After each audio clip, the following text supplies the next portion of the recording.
کہ میں پاکستان تحریک انصاف کی لیڈنگ فور فرنٹ صحافی تھی, میں ان کی آنکھ کا تارا تھی. کوئی دن نہیں گزرتا تھا کہ خان صاحب اس وقت میں جس چینل پہ کام کر رہی تھی کہ وہ روزانہ فون پر مجھ سے بات نہ کریں, یا وہ اپنے کسی ہے آج کے پولرائزڈ سوسائٹی میں اس پولرائزیشن کا ذمہ دار جہاں پر ایک مخصوص سیاسی گروہ ہے, وہیں پہ ہمارے میڈیا مالکان جو سیٹ ہیں ان کے ویسٹڈ انٹرسٹ بھی ہیں, ان کے بزنسز ہیں, ان کے کالے دھن ہیں, ان کے ملک سے باہر پراپرٹیز ہیں. میں سب کی بات نہیں کر رہی, چند ایک کی بات کر رہی ہوں. کون کون ہے سب کو پتہ ہے, آج سوشل میڈیا کا دور ہے, آپ سب اٹھا کر دیکھ لیں, سب چیزیں آپ کے سامنے آ جاتی ہیں. میڈیا پہ کوئی پتہ نہیں کسی اور کے بارے میں ہو, پھر بہت کچھ غلط بھی ہوتا ہے, لیکن جو چیزیں حقائق, جو میں حقائق بیان کر رہی ہوں وہ سب کو پتہ ہے کہ میں کن کی بات کر رہی ہوں. کالے دھن سے ایکوائر کیا ہوا ان کا پیسہ ہوتا ہے. اب اس پیسے کو یہ کسی مخصوص سیاسی گروہ کے ساتھ جڑ کے اس میں فائدہ حاصل کرتے ہیں, اور جب وہ مخصوص سیاسی گروہ اقتدار میں نہیں رہتا تو ظاہر ان کے ویسٹڈ انٹرسٹ بھی اس میں ڈسٹرب ہو جاتے ہیں, اس میں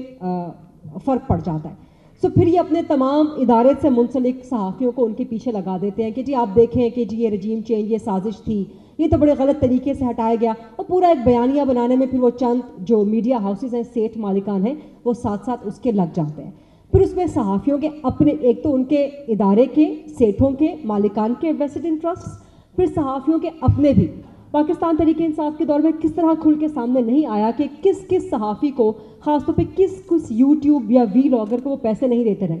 50-50 ہزار پہ تقرریاں کی ہوئی تھی, تعیناتیاں کی ہوئی تھیں, اپنے لوگوں کو نکال کے بیورو چیفز لگوایا ہوا تھا, اپنے لوگوں کو نکال کے رپورٹرز لگایا ہوا تھا, اپنے من پسند لوگوں کو آج بھی اپنی بیٹ پہ رپورٹرز لگایا ہوتا ہے, وہی آ کے ان کے پاس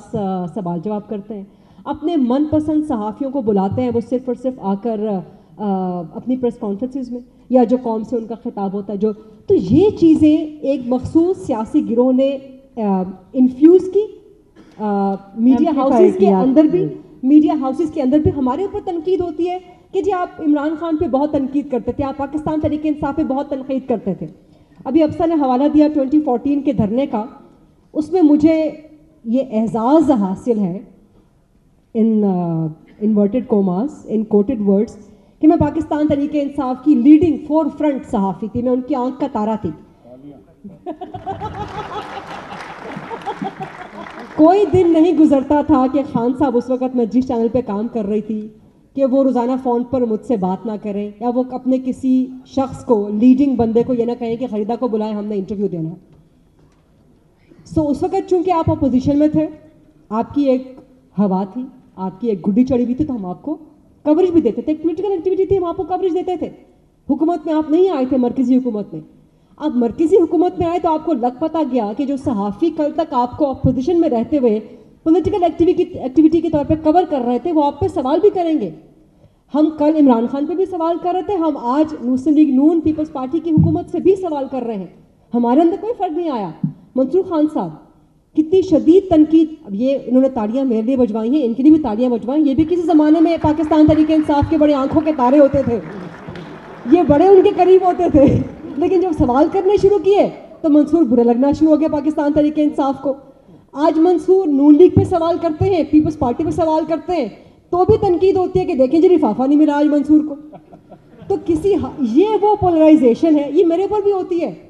کہ جی ہم معیشت پہ سوال کریں, گورننس پہ سوال کریں, مسلم لیگ نون کی, پیپلز پارٹی کی, دیکھا ان کو آج کا لفافہ نہیں ملا اس لیے سوال کر رہے ہیں.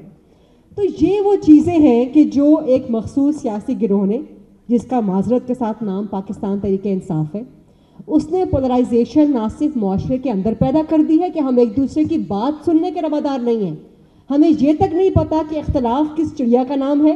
احترام کس بلا کا نام ہے, ڈائیلاگ کس چیز کا نام ہے, ڈیبیٹ کس چیز کا نام ہے, ایک ڈیموکریٹک پروسیس میں ڈیبیٹ اور ڈائیلاگ کی اہمیت کیا ہے, اور ہم ایک دوسرے کی رائے سے اختلاف کرتے ہوئے بھی, ایک دوسرے کا احترام کرتے ہوئے بھی آگے بڑھ سکتے ہیں. یہ ہوتی ہے جمہوریت, یہ ہوتی ہے معاشرت, جس کو بالکل تباہ و برباد کر کے رکھ دیا. اور منصور صاحب نے بالکل ٹھیک کہا کہ اس کو اگر آج ٹھیک نہ کیا گیا تو آج سے 10, 20, 30 سالوں کے بعد آپ کو جو ریپرکشنز نظر آئیں گے وہ پھر کسی بھی پارٹی کے لیے, کسی بھی سیاسی جماعت کے لیے, اسٹیبلشمنٹ کے لیے بھی سنبھالنا مشکل ہو جائے گا. ان کو تو خیرات سمجھ آ گئی ہے, جب اپنے اتنے گالیاں پہ نے تو پھر ان کو سمجھ آ گئی ہے کہ جی گالیوں کا امپیکٹ کیا ہوتا ہے. ان کو سمجھ آ گئی ہے کہ گالیاں پڑھنا, غدار پڑھنا کیا ہوتا ہے, لیکن اب چیزیں ان کے ہاتھ سے اتنی نکل گئی ہیں کہ ان کو بھی ریورس کرنا, اسٹیبلشمنٹ نے بھی اپنی غلطیوں سے سیکھا ہے, لیٹس ایڈمٹ دیٹ. ہم میں سے بہت سے لوگ اس پہ اعتبار نہیں کریں گے, شاید محمد صاحبہ بھی اس پہ اعتبار نہ کریں, لیکن غلطی ایڈمٹ کرنا چیزوں کی بہتری کی طرف جانے کا پہلا قدم ہوتا ہے. سو غلطی ایڈمٹ ہوئی ہے, ہم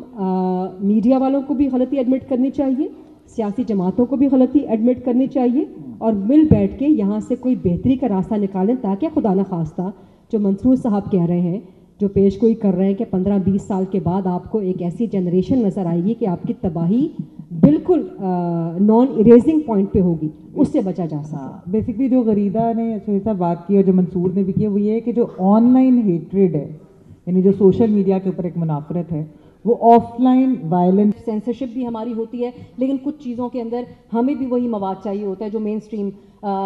خاص کر وہ صوبہ پنجاب سے متعلق اگر کوئی بات ہو تو اس کے علاوہ آپ کے سامنے کوئی غریب اگر خدا نخواستہ کھمبے پہ بھی چڑھ رہا ہو تو وہ آپ کو نظر نہیں آئے گا, کیونکہ پاکستان کا سب سے بڑا صوبہ اور قومی اسمبلی کی سب سے زیادہ نشستیں پنجاب سے نکلتی ہیں. تو پچھلے کچھ دنوں کے اندر وانا میں پروٹیسٹ ہو رہے ہیں, گلگت میں برف کے اندر فیملیز بیٹھی ہوئی ہیں اور احتجاج کر رہی ہیں, گوادر میں بھی احتجاج ہو رہا ہے. میں یہ نہیں کہہ رہی کہ ہم باقی تمام پولیٹیکل چیزوں, پالیٹکس جو ہو رہی ہوتی ہے وہ obviously for the future shape up کر رہی ہوتی ہے صورتحال کو, لیکن کہ اگلی حکومت کون آئے گی, ان کی پالیسیز کیا ہوں گی, اور آبویسلی یہ جو مسائل ان سب لوگوں کو موجود ہیں ان کے کیا حل ہوں گے. لیکن میں سمجھتی ہوں کہ میرا کریئر اتنا طویل نہیں ہے جتنا یہاں پر باقی میرے سینئرز کا ہے, لیکن میں نے اس میں میڈیا ہاؤسز, میں نے ایک بہت بڑے ادارے کے ساتھ کام کیا, جیو کے ساتھ, اب بھی میں ایک بڑے ادارے ڈان کے ساتھ منسلک ہوں, لیکن مجھے کبھی چینلز کی بھی کوئی پلاننگ نظر نہیں آئی. ہم نے خبریں پڑھی دن میں 6-6 گھنٹے, لیکن ان بلیٹنز کو ہم کیسے پلان کرتے تھے, اس کے اندر کوئی دور رس قسم کی پلاننگ, کچھ وائز لوگوں کا اکٹھا بیٹھنا اور کہنا کہ ان چیزوں کے اثرات کیا ہوں گے. یہی خان صاحب کا دھرنا تھا, آپ سب کو یاد ہوگا, اور ہم نے کوریج کی ہے اس کی محمل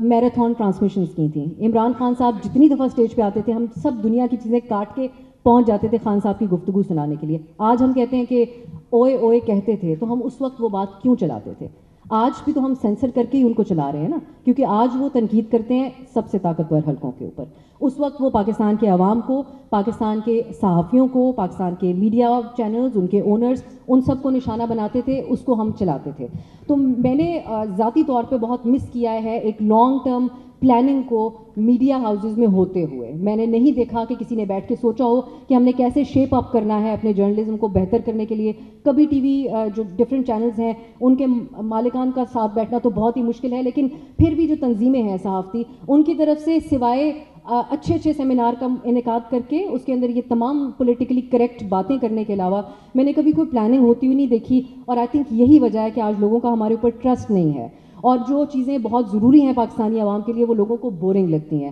اور اس کے اوپر جب آپ بات کرتے ہیں تو آپ کے بہت سارے قابل قدر جو سینئرز ہوتے ہیں وہ آپ کو بتاتے ہیں کہ پرائم ٹائم پروگرامز کے اندر بیٹھ کے یہ ان چیزوں کے اوپر کون بات کرتا ہے, کیا تم ٹی ٹی پی کو ہر روز طالبان کی باتوں کو لے کے بیٹھ جاتے ہیں آپ لوگ. سو میں یہ سمجھتی ہوں کہ ہمیں جو اہم پوزیشنز کے اوپر میڈیا کے اندر لوگ موجود ہیں ان کی طرف سے جو یہ حالات کا پیش خیمہ ہمارے سامنے موجود تھا, جس کا منصور صاحب نے ذکر کر دیا, یہ ہمارے سامنے تھا کہ حالات اس طرف جائیں گے. اور اب واقعی بہت دکھ کے ساتھ آج یہ بات یہ اسٹیج کے اوپر ہو رہی ہے کہ آئندہ آنے والے دنوں میں ہمیں کیا کیا فیس کرنا پڑ سکتا ہے, لیکن اس کا کیا ادراک کیا وقت سے.